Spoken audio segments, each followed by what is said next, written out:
Hi, good morning, John. It's very nice to see you. Thank you for joining us. I'm here today with John. He's a local author, and your family have been here for 200 years almost? A little bit over 200 years, yes. So you have 1812.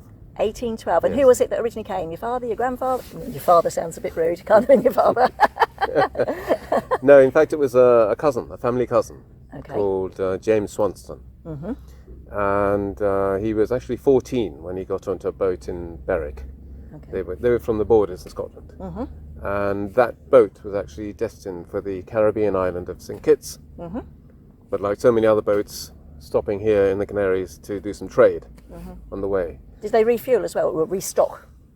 Yes, they did. I mean, Yeah. so many of these boats, because of the fixed sails, fixed rigs, they had to be pushed by the trade winds, the Atlantic trade winds, and the currents to get anywhere, be it Australia, India, or across to the Americas. And on the way, they would, have a chance or take a chance to do some trade. So, for example, that ship, which is called the Concorde, anchored in the Bay of Puerto de la Cruz, which was then port of La Orotava, by the way, and unloaded grain from England and loaded barrels of wine from the Canaries to take across the Atlantic. And they took that to Caribbean or to America? To the Caribbean and the Americas And the to sell. So that was kind of maybe the first sort of exporting of wine from the Canary Islands? No, the first wine exports, in fact, to England were in 1549. Okay, bit So before your a time. long, Bit before a your long time. time before them as well. We're talking about 16th century. So, tremendous amount of the relationship between the British Isles and the Canaries isn't just tourism in the modern days. It goes back to the 16th century at least.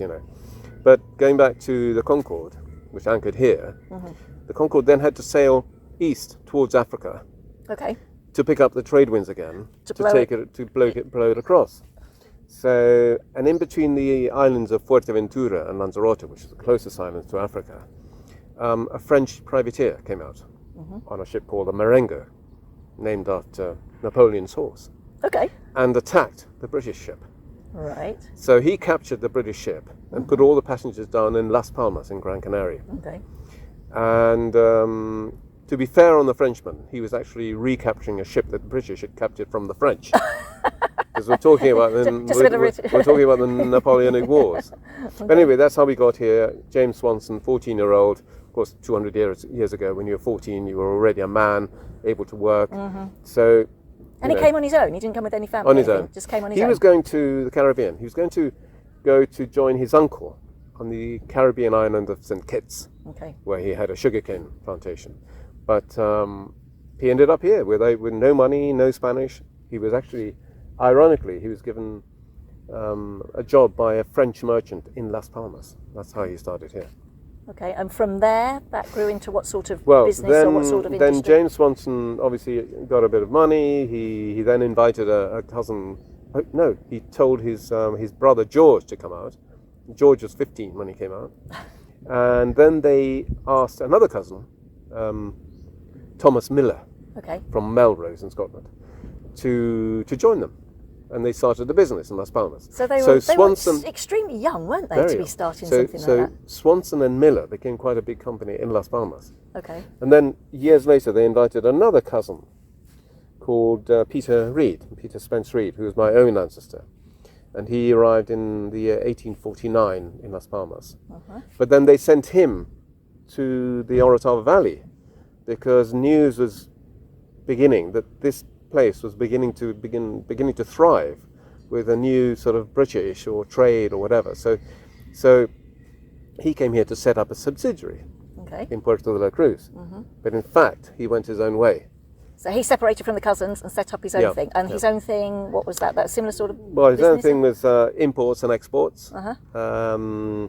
He used to import linen from Ireland, so he started he was quite big in the hand-drawn linen work that they used to do. He used to employ a lot of girls and people. He exported onion seed. He started to buy a property and planted onions. He was the first to have tried to export bananas to the United Kingdom. Okay.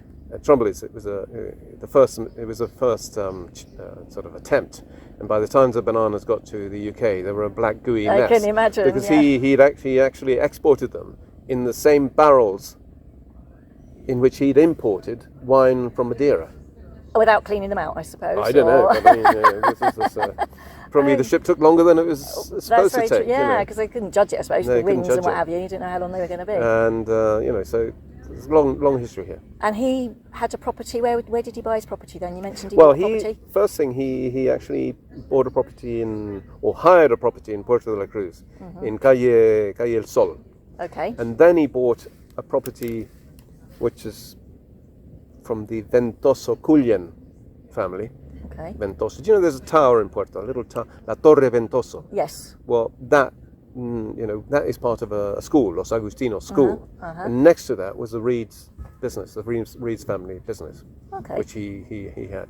So he bought that from the Ventoso family, that particular house, and started from there. So it was, it went from there from one thing to the next, and of course, he then took over as the vice consul, because in Puerto de la Cruz there was a vice consulate. It was so important. The Valley of Orotava in terms of British visitors and trade and whatever, but they needed a consulate.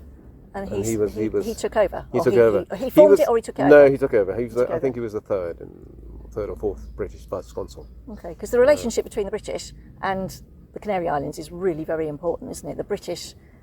Very important indeed. Very important indeed. Do you want to expand on that and explain a little bit why for us? Well, I mean. Well, you had to go back to the early days of trade. As I said before, the Canary Islands were very sort of strategically placed in those trade winds and currents. So those ships going anywhere would invariably stop here as their first port of call. People like Darwin, for example, Charles Darwin, when he found out that Tenerife is going to be his first port of call, he was very excited because of what he'd read from a previous explorer called Friedrich Alexander von Humboldt. Now we see his name around a lot as well. Von Humboldt, we see that name around a lot. Unfortunately for Darwin, he couldn't actually land. What's it called? The Beagle anchored in the Bay of Santa Cruz. Okay. But before anybody could get off, a rowing boat came up and said, nobody's to get off. This ship is in quarantine. Oh, really? Because other ships coming from the United Kingdom had spoken about the outbreak of cholera in England. So they didn't want it brought just in case. They didn't want it brought ashore or whatever. Yeah. So I'm drifted off on a sidetrack there, but yeah, it's very important. But the Canaries have been very important because of trade, because of course the Brits and the Dutch were the first to pick up, which was the main produce originally here, which was sugar. Oh, really? Before, I didn't know that. Before bananas and before tomatoes anything, there was sugarcane. Really? Everything was sugarcane here. My goodness. And because then the local, the landowners here made fortunes from selling sugar, especially to Britain and to Holland. That's incredible. I didn't know that at all. I thought it was always been bananas. 1520s were when the Dutch first started to buy sugar here. So what happened to that particular industry then? Very easy explanation. The British and the Dutch started to plant their own sugar in the Caribbean and in their own colonies across the Atlantic. And the sugar did better there, and of course it was cheaper because they used African slaves in their sugarcane plantations. Oh gosh, yes. And so the Spaniards here lost out. They said, well, what do we do? Well, actually sugar does better over there. So let's take our knowledge across to our own colonies in the Caribbean and Central America. And of course, they flourished over there, and they took with them the African slaves that they were using here, because they were African slaves here, whatever anybody says. And then what did they do instead? They planted vines. Okay. So then the next fortunes came from the wine industry, and of course, it was the Canary Malmsey wine became one of the most sought after in Europe, and especially in the inns of England, royalty. Well, as you know, I'm sure Shakespeare mentions Canary wines in a number of his plays. And that's still, nowadays, there's still wine in Tacoronte mainly, isn't it? I suppose that sort of area, is that where the... Well, I mean, it's wines and the Canaries. Let's say they went downhill for another reason. They went right downhill. I mean, 50 years ago, the wines here were absolutely horrendous, I can tell you from experience. Now they're exquisite again, because they've really gone to town on the last 30, 40 years, re-establishing the old types of grape that they used to have. Right. And learning how to produce wine again. You know, some of the young enologists have studied in France and in Germany, and you know, they've really gone to town and they're producing some wonderful wines. You say Tacoronte. Well, yes, Tacoronte is one of the biggest areas, but I wouldn't say one of the best wines. I think some of the best wines are still in the Orotava Valley, and of course in the valleys towards the Cod de los Vinos, in other words, the Cod of the wines. For example, the Viñático vineyards, the Tajinaste here in Orotava. You know, there are lots, and of course there are also different types of wine in different parts of the island, depending on where you are. So, what happened in the end to the wine industry then? What did they move on to Well, next? that's another little item of history there. It's because, you know, Britain declared war on Spain in 1796, I think, for the umpteenth time. But on that occasion, it ruined the wine industry here, because the Britain being the main client for the Canary Island wines, the merchants were forbidden from coming here to pick up wines. Okay. Some of them did, clandestinely under the table, and relabeled their wines from Madeira Oh, really? in order Okay. to sell them wherever they sold them. But because of the tremendous loss in the wine in their, you know, from their main clients, Great Britain, the wine industry went downhill. Yeah. So the Spaniards said, well, we've got to sort something out here. We've got to sort of compensate. What do we compensate with? Well, they compensated with cochineal. Okay. So which the Spaniards discovered in Central America, that the Aztec Indians had been producing red dye from the cochineal parasite, cochineal beetle. So the Spaniards said, well, we could try that in the Canaries. So they brought over I think it was the Opuntia tunera variety of cactus, Okay. on which these beetles thrive, and planted them all over the place here. And from that they were able to extract red dye. They sold thousands and thousands of tons of this red dye, cochineal dye, to the fabric industries in Europe, especially Great Britain. That's incredible. Well, if I can tell you that the early tunics of the redcoats were produced from Canary Island dye. That's amazing. So the link is just incredible, isn't it, between the UK So and between tremendous. the Canary? It's been ongoing. And then, of course, tomatoes and bananas. Well, the tomato industry here was actually begun by another Briton, but he wasn't exactly British. He was actually a Russian Jew. Okay. He left Russia in the 19th century, persecution of the Jews, and he ended up in Britain, became a British subject, and then sailed towards South Africa. Ship stopped here. He liked it, and he also realized these people are in trouble. The Canary Islanders are emigrating in their flocks because of the loss of the trade from the cochineal. From the dye. Yeah. So they're all leaving. There was starvation here. There was tremendous economic problems. So he thought, What sort of years are we talking about then? we're talking about the 1860s. 1860s. More or okay, less. so about the 1860s. Okay. Yeah. That's incredible, the Yeah. history. It's amazing. It is. It's amazing. And then, more or less at the same time, they thought about bananas as being a possible So commercial. they're not native then, bananas, to the Canary Islands, or are they? Don't think they are. I think they were introduced. There were bananas here, but on a private sort of. So where do fifes fit into all of this? With the bananas? Right. There you have got me, because I know, fifes are very big here, Yeah. but of course I'm not too into the history of fifes in the country. Don't forget the banana industry here is quite young, and fifes, basically the end of their business here, started with the Spanish Civil War. Okay. So that was what So year? the end of the Spanish 1930s. End of the 1930s. And so they moved their industry to the Caribbean or Central Okay. America. Yeah, because it's a well-known name in the UK. People recognise Very the well name known. of Fives. Yeah. don't I they? mean, people here worked for fifes. Yeah. Austin Ballion, who wrote this book, Okay. I believe he worked for fifes here. Really? That's how he. That's- No, not Austin Ballion. His father. His father. So His father. that's a very, very old name, isn't it, Baryon? Stallion, yes. They've been here Yeah. for a long time, this family, Yeah, haven't they've been they? here for a long time. Yeah. From around the early 1900s or 1900, more or less. I'm not sure about when they first arrived here, but he came to work for Fikes in Tenerife. Okay, so that's how their family That's ended how up they coming ended over up here, here. yeah. So your family, they were involved with the tomatoes and the exporting of those, or Let's say not to begin with. okay, They were involved with onion seed, bananas, and other things, but they were much more involved in the import of products from the UK. okay, Okay, so not just not only grain, but and wines and timber from Northern Europe, and and industrial machinery, and all sorts of things. They set up the first little supermarket in Puerto de la Cruz as well. really? Yeah, people remind me of how they used to go and shop there. Whereabouts was that? In the same building, the casa, In the same building. the Reid's house in Puerto de la Cruz, in Calle Iriarte.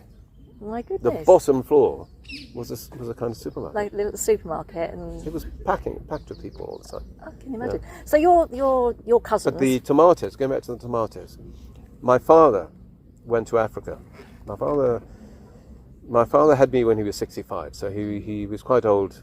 He was born here in 1892 and died in 1993 at 101 years old. oh my goodness! Celebrated his 100th birthday here in the grounds here, by the way. And did he get a telegram from the Queen? He did indeed, of course, Excellent. which the consul read out. But when he came back from Africa, sort of the end of the 1950s, he decided he didn't go and join the family business, but he decided he needed something to do.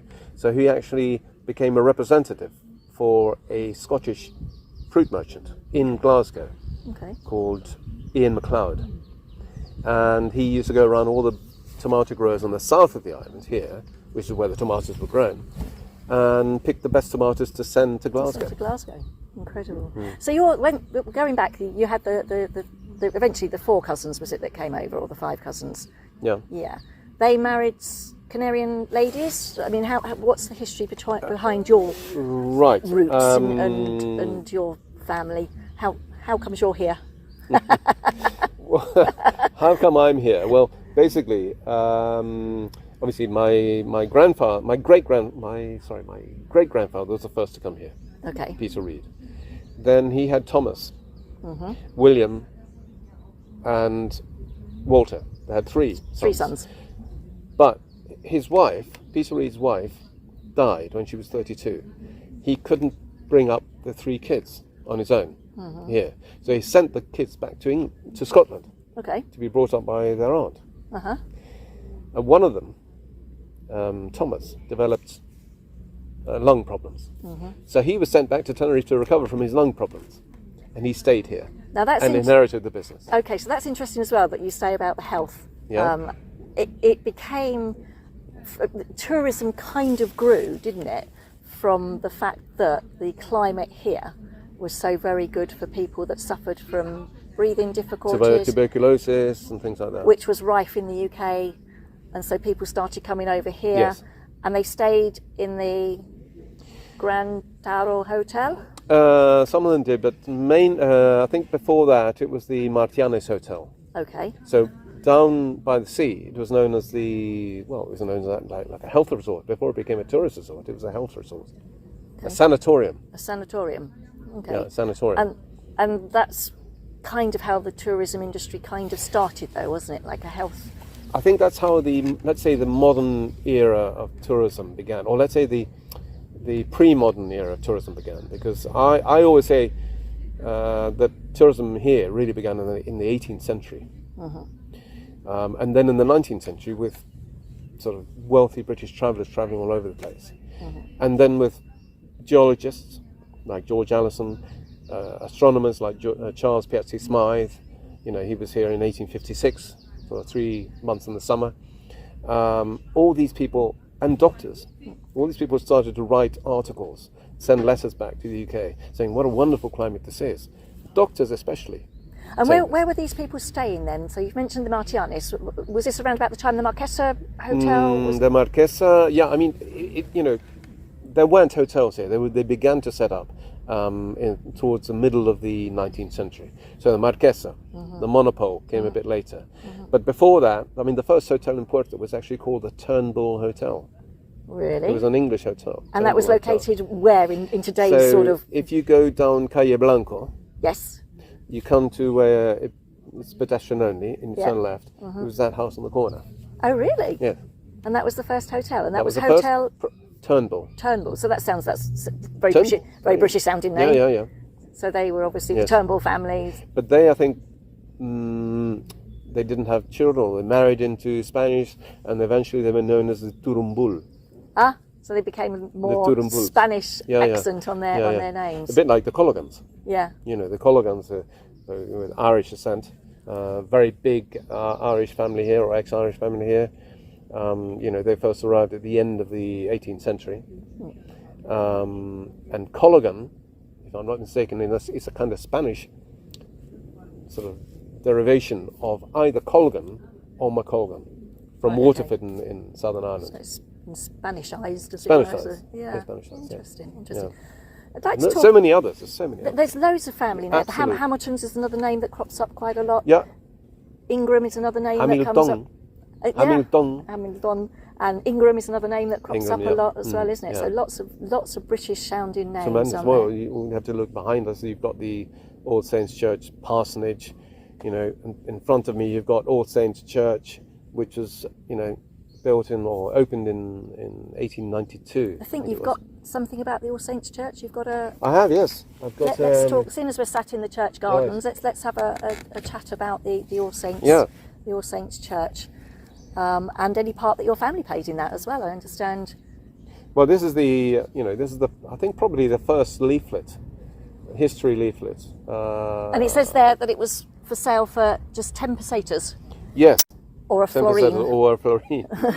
And this was actually published in 1955, this little leaflet. Okay. And the church was built when? In what year? If I'm not mistaken, 1892. 1892. Yeah. Okay. Yeah. And, I think it was Walter Long Boreham was the chief, sort of, let's say... Instigator of the church, or donor. Donor, of the church. But then, of course, it had a number of local people who were founders like him of the church, including my own, great-grandfather.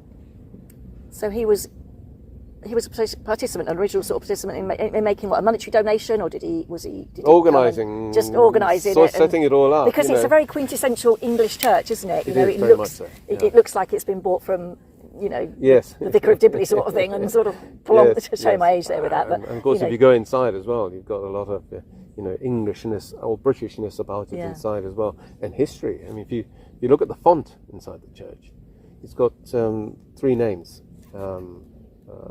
Captain Stratwell, but one of them, for example, is my father's youngest brother, Flight Lieutenant Guy Patrick Reid, who lost his life in the First World War in 1917. He was known as an air ace in the First World War, having shot down a certain number of. So he originally lived here, and then he went to fight. He was born here. He was born here. My father was born here. Okay. My grandfather was born here. My father was born here. And he went off to fight in the First World War. They all went off to fight. Anybody who was of that age, they used to catch the first boat home to England to get to the war, to join up.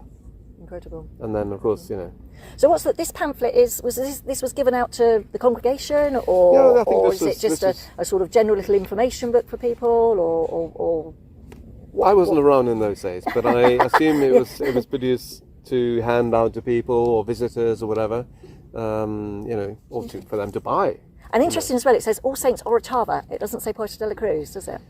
Exactly, and that's because before it became known as Puerto de la Cruz, it was known as Port Orotava, or El Puerto de la Orotava, because the tourist resort, Puerto de la Cruz, what originally was a sanatorium, was first known as the port for La Orotava, which is up the hill.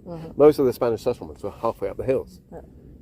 For 2 important reasons. One is the water was better, the land was better for planting, but most importantly for defensive purposes. The further away from the coast, Yeah. the less likely they were to be attacked. To be attacked, yeah, they Because could there see, was so much people coming, I suppose. Well, Yeah. piracy everywhere. Yeah, There's yeah, a tremendous yeah. amount of piracy, including the Brits. By the We way. were naughty, were we? We and the Dutch especially. And the French. Oh dear, that's quite interesting. I mean, we talk about, we've in our childhood we read little pirate stories, and we remember Pegleg. Yeah. Well, he was Jean de Bois. He was actually, I think, Francois Leclerc. Oh, really? He was a Frenchman. Oh, interesting. It's just remarkable. And he raided one of the islands. Incredible. Yeah. Incredible. Okay. So apart from the All Saints Church up here as well, we've got, seems we're in this area, let's talk about this area. We've got the English Library. Well, you've got the English Library, which is, yes, I mean, it was, this is another little leaflet. I think the original leaflet's giving the history of the English Library. And I think this was done by my mother. Your mother wrote that? Well, she obviously, like all authors, we pinch information from other people, from historians. So yeah, she did a lot of research. Okay. And this is the result of that. And was she involved in the library itself, or did she? She was involved in everything. My family were involved in everything. I mean, the All Saints Church, the English Library, and the British Outdoor Games Club. So let's the British Outdoors Games Club. Get my teeth around it. When was that formed? Tell us a little bit about that, because I don't think a lot of people know about that. So tell us a little bit about that. What year was that formed? Right. Well, who was responsible for it? I'll tell you. I'm going to borrow my own notes here. Okay. Because dates come and go out of my head sometimes. So we're talking about the what became known as the British Outdoor Games Club. Okay. Was actually formed at the end in the 1890s. Not sure exactly what date. And that's presumably because there was quite a lot of British people living here now, so they wanted to get together, have a social club. That's right. So it was in 1906 when it became known as the Orotava Bowling and Recreation Club. Sounds very posh. But of course, before that, and the thing was thought up because all the English families, they had grand houses here and lovely lawns, and they all played croquet and they all played things like that, and they all had tennis courts, and they used to have garden parties. Okay. So they eventually said, look, instead of going from house to house having garden parties and having great fun, why don't we form a club? Mm-hmm. So they decided to get together, and they met. Certain people met at San Antonio, which is next to the original British Games Club, and decided to form a club there. San Antonio was a house? It was a house. A big house, A big house, yeah. And then the Games Club was kind It of was next to it. Okay. But the house itself didn't become part of the club. Okay. The club actually hired or rented land and a little cottage from the owners of the land. And they were able to play tennis, bowling? They had a magnificent green bowls lawn. Mm-hmm. They had a croquet lawns, and they had tennis courts. Wow. And bridge. Bridge is very, very English bridge. I mean, Omar Sharif went to play bridge there. No. Yes. Really? Yes. Oh my goodness. It was very serious stuff. But of course, this was in 1906, if I'm not mistaken. But before that, let me get another date.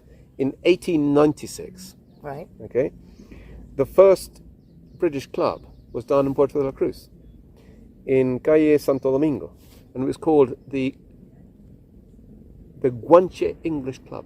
The Guanche. The Guanche English Club, and it was a bit like one of these clubs in London, where they had a billiards room and a cards room, and things like that. Right. Okay. And that was in Calle Santo Domingo. But ladies were allowed, unlike clubs in London. Strange name, Guanche. Guanche English Club. Yeah. Yeah. And then. Why the reference to Guanche with the English? That seems a strange combination of names, doesn't it? Maybe it was a tribute to the Guanches, or the indigenous population here, but long before the Spaniards arrived. And at the same club, they formed what was the original ESTA. You know what ESTA is? The English-speaking Theatrical Association. Well, the original one was called the Orotava English Musical and Dramatic Society. And that was formed when? 1896. I didn't realise it's such a long history. Well, ESTA hasn't. No, but this it's is long before. So but it kind of carried on from there, did it? Or did it? No, I don't think it had anything to do with it. Okay. I'm pretty sure that, members of ESTA wouldn't have heard of that. Okay. So they were putting on shows in English. Yeah. And where would they hold? Where would they? People's houses, people's homes. That's the thing, isn't it? All them years ago, everything was done in homes. I mean, it's like the English Library. That started off in somebody's house, didn't it? Before it moved, before they got the building. Up in. It was a kind of almost like a wandering club. I think they used to take books here and there, and it started at Sitio Litre. Okay, the orchid gardens down there. Yeah, the original ones. But according to my grandfather's notes, it had nothing. One had nothing to do with the other, except that books from there were then given to the library. Okay. Possibly. Okay. It's I'm not too sure about that, but yeah, I mean, fascinating stuff. The amount of history here there is, not just in Spanish history, Guanche indigenous history, but the relationship between the British Isles and the Canaries is amazing, absolutely amazing. I think that goes to show as well with how much there is up here, with like the Anglican Church, the church where we're sitting now, the English Library, the Games Club, so many different things that the British brought with them, I suppose, to make the people that were living here feel that they were still in a little part of the UK, I suppose, a little part of England. Well, they wanted to feel themselves in England, in a bit of the UK. Just with the nicer weather. I mean, just with the nicer weather. I mean, wherever the British go, or wherever the British went, as you know, they had to hit a ball of one kind or another. Whether it was tennis, croquet, and golf. Oh, golf, of course, Up in Los Rodeos, next to the old, the North Airport, Tenerife North, there's a golf club called the Royal Golf Club. Is that the first golf club that was here? That was the second golf club in the whole of Spain. Second golf club in the whole of Spain? 1932. How incredible is that? I didn't realise The first one, because you asked me this earlier about whether the people in Las Palmas tourism in Las Palmas came first or Tenerife. The first one was in Las Palmas in 1930. And if you went there and you looked up the sort of the winners' boards and the cups and this, most of the early names are British. In fact, all of them. Incredible. Yeah. So this is the second one was built here in near Los Rodeos. Opened by the British residents here. That's incredible. And then obviously the South took over, and there's plenty of them down there now in the South. But the South took over in the 1970s, end of the 1970s, early 80s, and now I think how many are there? About 11 or 12 golf courses here? I don't know. They just seem to be springing up all over the place. Yeah. And it seems. But the first golf course in Tenerife was actually thought about at the end of the 19th century, in the 1890s, on a bit of land called La Quinta, which belongs to Santa Úrsula.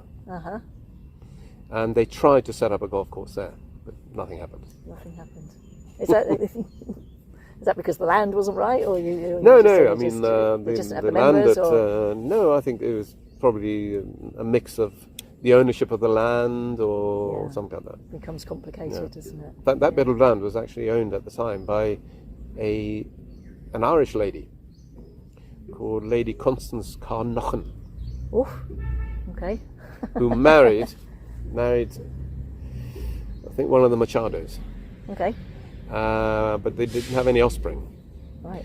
And she left the whole estate in her will to her doctor. I'm not going to say any more now. Oh, okay. Enough said about that. No. I don't want to start any rumours. I don't think she'll mind by now. She won't, but there are still family members here, I presume. Her offspring and her family. Her doctor's offspring might object. Might take offence or perhaps object to it. Oh dear. Yeah. Okay. So we've talked about the church a little bit. We've talked a little bit about the library. We've talked about the games club. Yep. What about the hotel?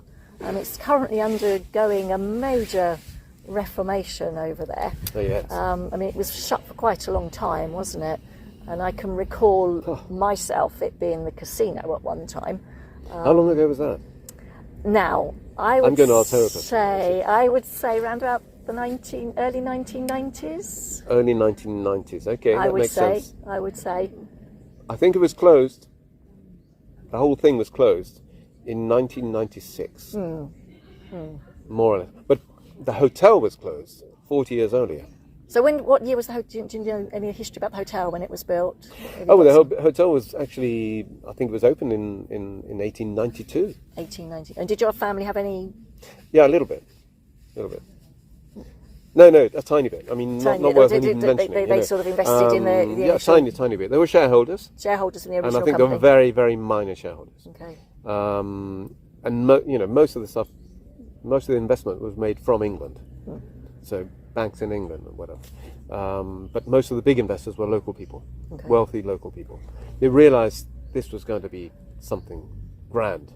In fact, in its origins, which is now the Taoro Hotel, it was known as the Grand English Hotel.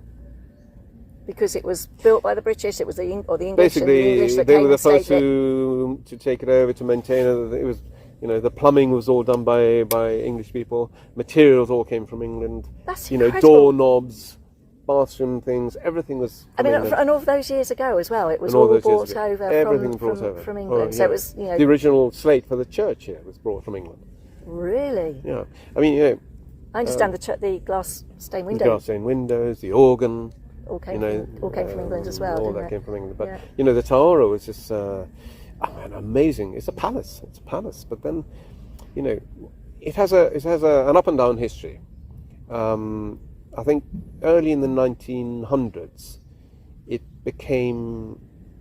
switched from English control or English sort of management to German management. Okay.